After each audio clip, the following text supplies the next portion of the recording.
Hi, now we are going to talk a very interesting theme about comics and animation in Portugal.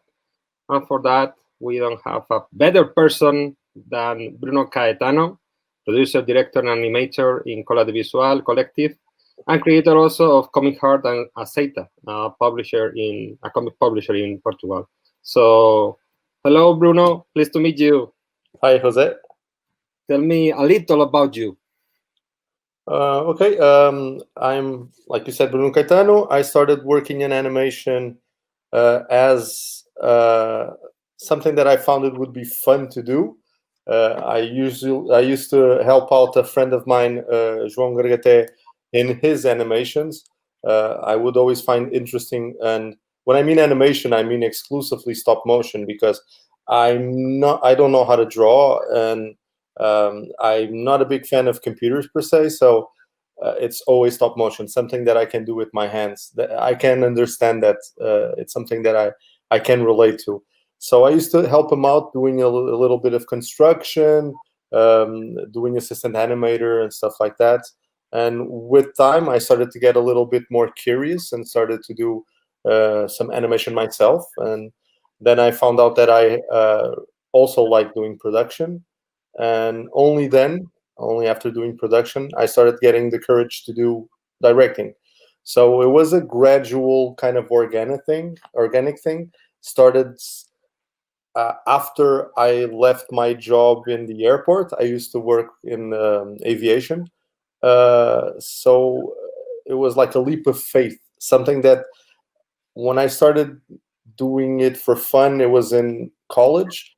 But then after a career in aviation, I started to think that let me try to do something that would be more creative and more personal. And that was, I would say, about 10 years ago, 11 years ago. And well, The Peculiar Crime of Oddball Mr. J is my first short film. From 12 years ago till now, it's just been a crazy ride, just fun, different projects. So that's it. Cool. So, how did you start in other areas like comics? Well, comics, I think it was more, at first it was a passion. I started reading comics really early. My parents used to have at home like World War II comics, and well, everybody in Portugal, and I would believe in Spain as well. Everybody used to get Asterix and Lucky Luke and Yakari for Christmas and for birthdays. So I enjoy that. But my first big passion was when I found American superhero comics.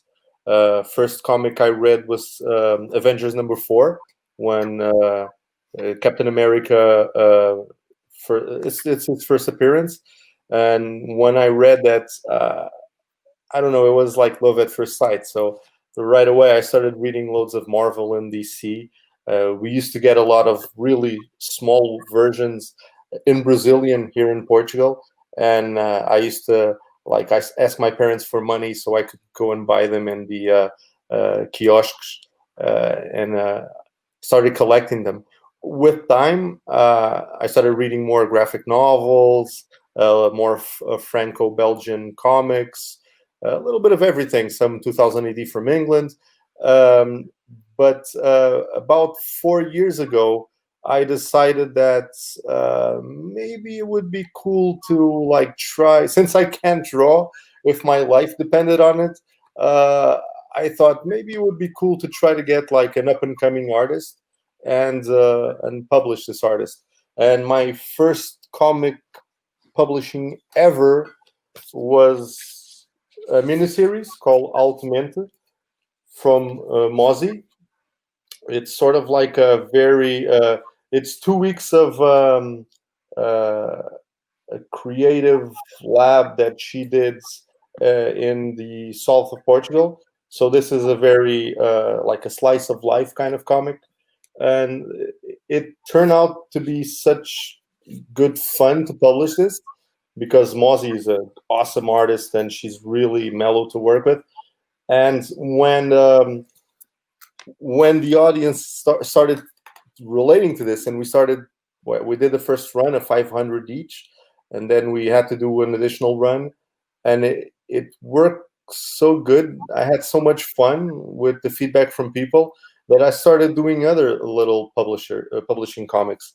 My second one was from Jorge Coelho, Spills and Spills, and this was a co-editing with Mundo Fantasma, a comic book shop in Porto, also black and white. Jorge works for Marvel and for Boom Comics, so this was his first like little authorial kind of thing, very different from what he usually does.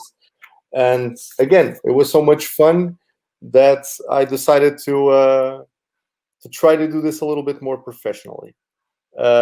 Still a hobby, because in Portugal, a good book usually, well, an average book has somewhere between 500 to 1,000 copies. There are books that sell like 3,000 and so on, but regular like indie Portuguese artists, it's if you sell 1,000 copies, it's okay.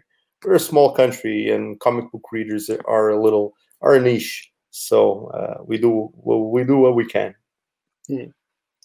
Cool. And what is the difference between Comic Heart and Aceita? How you work with both labels?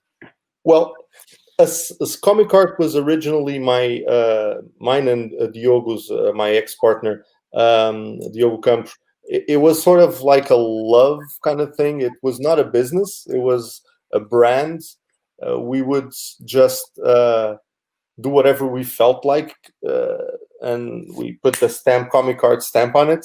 With time, I started developing a little bit more the brand, and I associated this brand with Gifloy, which is a publishing from not from Portugal, that publishes a lot of image comics here in Portugal. So since I didn't have a warehouse and I didn't have distribution, I just did business with them, and it worked really well. With time, and this was last year, 2019, we decided to start publishing like bigger and better. And also, we started getting like books from abroad.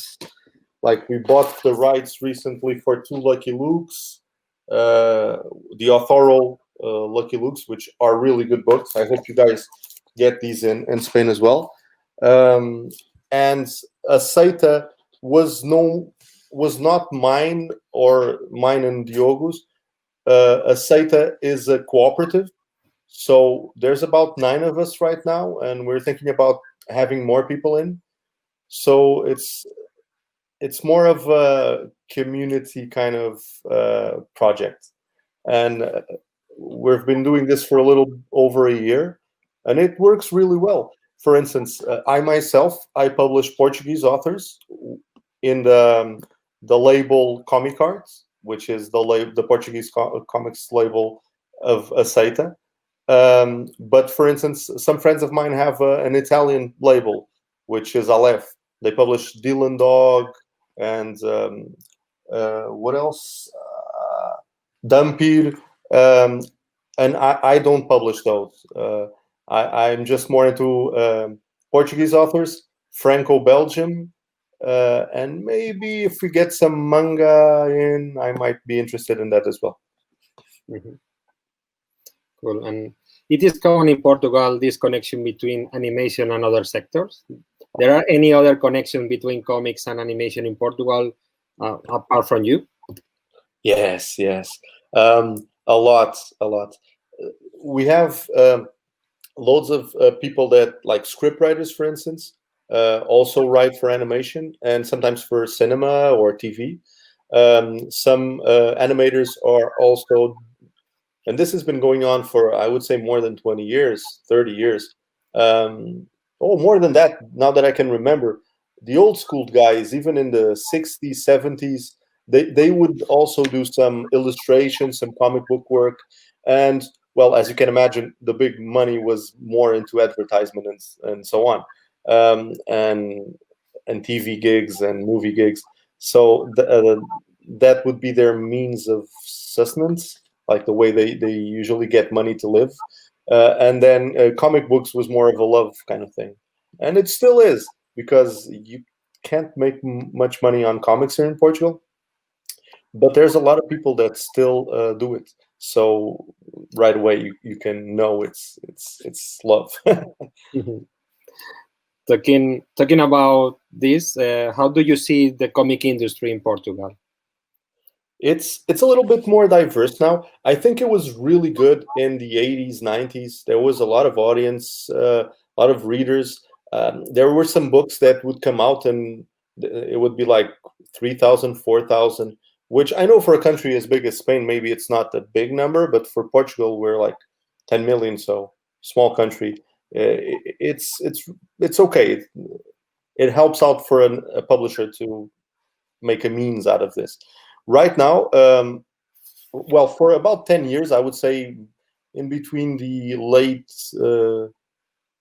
2000 something until mid 2000, until 2016 or something, 2015, publishing was a little down. There were a lot of indie comics, and that's always fun, and it keeps the comic book industry, well, I wouldn't say industry, but the comic book readers, the niches, happy, but not mainstream. So only about, I would say, 4 or 5 years ago, there new publishing houses have started to come up. More books have started to be published in Portugal, and this not only the Franco-Belgian classics, but also other books that you wouldn't think would be published 10 years ago, but now there's an audience. So, and when you go to the big bookstores, now you have like good rows filled with comic books. So I think it's getting better, and I think it will get better with time. But still, I'm always a little bit afraid, because when I teach, I see that most of my students don't have the habit of reading. Uh, Kids nowadays tend to be more into video games, TV shows, movies, and I like those as well. But I like to weigh in both things. I need to read my comics and see my shows. Um, there's a balance between everything, and I think reading in general is a little bit down nowadays. Hopefully, with a little help, we're going to be able in the next future, in the near future, I mean, to do some projects for like younger audiences, and hopefully that will bring us some new readers. For instance, there's a Portuguese artist that I don't publish, but he's a good friend of mine, Felipe Melo. He's also a director, but not animation. He did a series called Dog Mendonça and Pizza Boy, and those were very North American comic book oriented style of comics, and that was a big success. Like, I think the first book had about 7 or 8 thousand copies sold already, which it's pretty good. His most recent book is amazing. It just came out 2 months ago. It's a 300-page huge book, and it sold like 600 or 700 copies in 2 weeks. So if we manage to get new artists and new writers in a mainstream audience, I think in the end, new readers will organically start coming out, and I think that's where we should put our effort in. Now let's talk about your other side, your animation side. Tell us a little about Col Audiovisual Collective. It's an international production cooperative, but how does it work? How you manage to do that? We're still figuring out how it works. We were a collaborative kind of. Again, we were a brand. We were not a business. But about 2 years ago, we needed to develop a business. So instead of doing a production company, a regular production company, we did a cooperative. Again, I like cooperatives. And call the simpler way to describe this is we're about 12 right now, and everybody's the boss. We're responsible for our own projects. If I want to do things a certain way, if the project's mine, I do it my way. But if somebody else gets a project in, we're going to do that person's way. And it's been working. It's been working so far, and we've been getting loads of gigs. Right now, because we have animation and we also have cinema. Not live action, we don't film, but we have Old Skull, which is our practical effects brand, and João Rapaz, which is one of the founders of Cola. He works in recently they did a Trauma. I don't know if you guys know Trauma film. Kaufman, Toxic Avenger, Sergeant Kabuki Man, which there are also a lot of comics from them. They did a Portuguese trauma film called Mutant Blast, really fun film. But they work a lot in advertisement, like pregnant ladies, zombie makeup, like hands being chopped off. So that's the practical effects part. The animation part, we're mainly right now between Portugal, France, and Poland, and that's it. We're the board you see behind me, it's empty now, but because I just had to clean it up. We're gonna do we're starting a commercial on Monday for Canada, and it's pretty much me in Lisbon, two guys in Porto, which is Hugo and João, and then we have Agis in Poland. So like we were discussing before, it's animation. If it's not stop motion, we can all work from afar, and at the end we'll all glue everything together, and it will work really well. And this is how we've been doing work more often. But for instance, we had this gig in the beginning of the year, which is a little bit more demanding. We had little time to pull it off. We had about 5 weeks. So Alanunu, which is one of our directors, animators, more of a traditional animation animators, she came from France, and she stayed here for 5 weeks, so we could be close to each other, and we were both directing. And it tends to work a little bit better when we're sitting in one desk. And it made sense, so this is what we do. We are currently figuring out how it works, but it's going well. So it seems that you are having a lot of fun on that. That's cool. But your personal works, you did O Peculiar Crime do Extraño Señor Jacinto. I didn't know if I pronounced right. inside Cola, and it's your first short film. So do you have already new projects on board, personal projects? Yes. Well, since I tend to produce as well, most of the times I'm the producer of the projects, my personal projects tend to get into second place most of the times. So this year, when we were in confinement, I had to get the projects ready for funding when we were looking for funding. And we went for funding with 3 projects. One from João Gonzalez, which, don't let the name fool you, is Portuguese. We have another one that I started writing in 2013, and then I just went with the project, got a friend of mine to go co-write a script with me, and then we went for development funds, and I directed a little proof of concept. But then since the original team broke down, I started losing interest in the project, so I got the project to Emmanuel Nevado, which is an Aardman animator, an old friend, and he works for Aardman for about 4 or 5 years or more. I don't know already. We're getting old. It's ridiculous to keep track of years. And now he has that project, and then I develop another project called Sequential, which has something to do. I'm not going to get into a lot into it, but it does mix animation with comic books. And well, we got 2 projects funded. Mine wasn't funded, so I still have another year to work on it.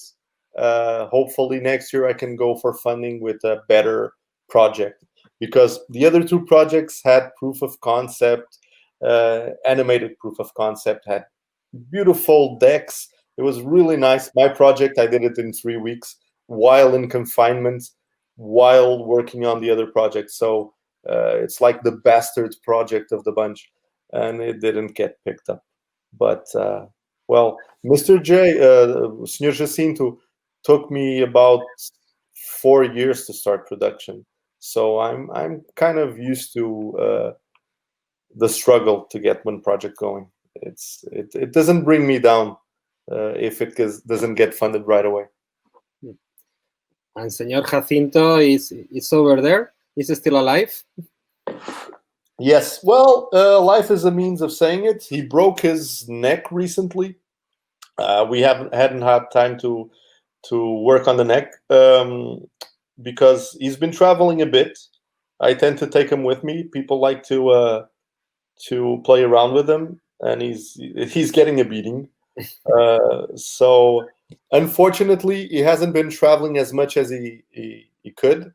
And with this COVID thing, it's a drag, because this is my first film. I've worked in other people's films and I've produced other people's films, but this is my first like directing role. And when I had the chance to travel the world and see festivals and meet friends, no. But well, maybe next film if it happens. I can show you as well one of the agents, which is one of my favorite puppets.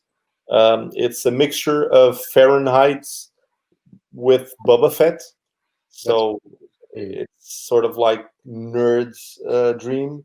And Mr. J, I'm sorry with the head. Mr. J is one of the smallest puppets we had on set. The agents were not the tallest, but one of the tallest.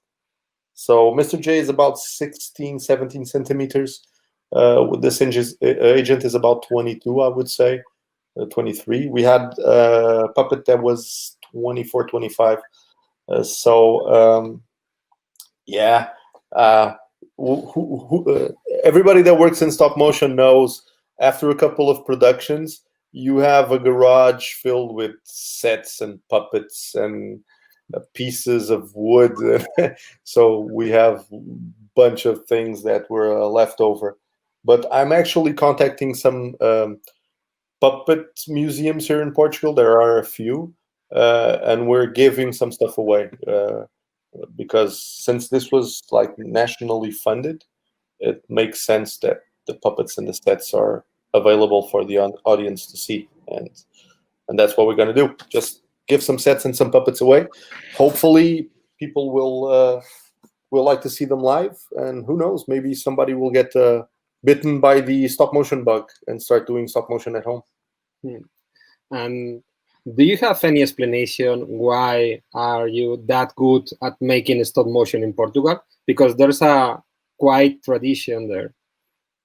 Yeah, well, we have a saying in Portugal which is desenrasca, which like literal translation means unshit yourself, which means like we have to do whatever we can with little means we have. And I think stop motion needs that. You need to figure out problems all the time. Even if you work in pre-production for like 6 months and get everything ready and like you've thought about everything, once you get like the sets built and you put the lights and you put the camera and the motion control, every time something's going to break down and you need to solve it. And even building the puppet itself, right now we're in the golden age. We can buy like armatures for good prices. There's like really good armature builders in England and Spain. Portugal is right next to both countries, so I tend to get my suppliers tend to be from Spain or England. and we can do that. But before, like, we had no way. I remember one time way back when, this was like 12, 15 years ago, I contacted McKinnon Saunders to ask them how much would it cost to do an armature, and they're beautiful armatures. I've played around with McKinnon Saunders armatures, and they're awesome. They're like really good. But by then, the price that they gave us for one armature was more than what we had to do the whole music video. So we had to figure out how to do like everything ourselves, and we started to getting like the wire from bonsai trees, which takes a beating. It's really good, and you can play around it loads of times.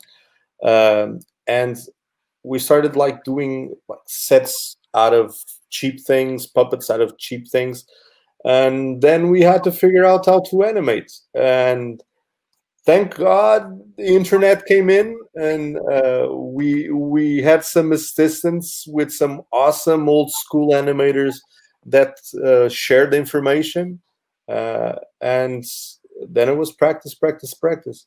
I wish I could animate more stop motion. Unfortunately, I tend to have little time for animation now. But if it's a commercial, I'm always up for it, because it's like 4 or 5 days of no sleep. But like, you get your animation in, you'll do like 20 hours of animation per day, and it's always fun, like, solve little problems. But for instance, in Mr. J, I only animated like 3 scenes, because like we were short on staff. But we have some really nice animators here. Unfortunately, there's no industry, so what happens is they tend to go for English jobs, Aardman or other studios. And well, to be honest, one of the reasons why we have good animators is because of the schools you guys have in Spain as well. Because a lot of people that start doing animation, stop motion animation here in Portugal, they tend to go to Barcelona or Madrid for like animation stop motion schools, and they do like 1-year course, and then they have the courage to go for jobs in England. So that's been going on for a few years. So we have the link between Portugal and Spain. Yeah, it's true.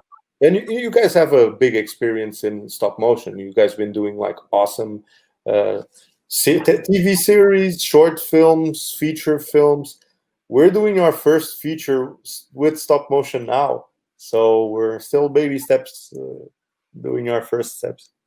Yeah, but we have this collaboration that it's a good point to share the knowledge, as you said before.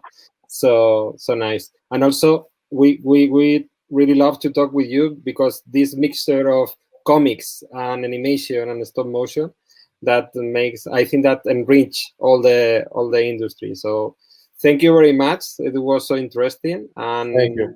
I hope that next year we can meet in Segovia physically, with a lot of stop motion puppets and with a lot of comics. So thank you very much, Bruno, and that's all. Thank you. Thank you for having me. It's too sad that we couldn't be together this year and other festivals, but hopefully next year we'll have fun.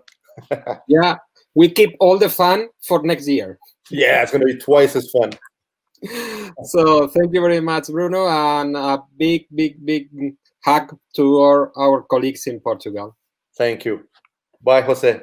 Bye.